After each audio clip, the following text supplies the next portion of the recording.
மாதிரி தான் பண்ண போகிறோம்.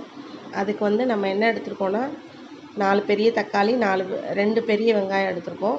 இதை வந்து நம்ம என்ன பண்ண போகிறோம், குறப்பாக அரைச்சிக்க போகிறோம். அதுக்கு மிக்ஸி ஜார் ரெடியாக வச்சுருக்கேன்.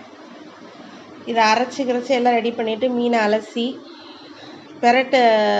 மீனை வந்து அலசி பெரட்டி வந்து எப்படின்னா, அதை மிளகாத்தூள் மஞ்சத்தூள் உப்புத்தூள் போட்டு பெரட்டி வைக்க போகிறோம். வேறு எதுவும் போட போகிறதில்ல மீனில். அவ்வளோதான், வெறும் மிளகாத்தூள் மஞ்சத்தூள் மிளகாத்தூள் போட்டு பெரட்டி வச்சிட போகிறோம்.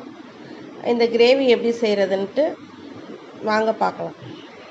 கிரேவிக்கு தாளிக்கு என்னென்ன பொருள் தேவைன்னு பார்க்கலாம். சோம்பு 1 ஸ்பூனு, சின்ன வெங்காயம் சாம்பார் வெங்காயம் இருக்குல்ல அது ஒரு 10 பொடியாக நறுக்கி வச்சுருக்கேன்.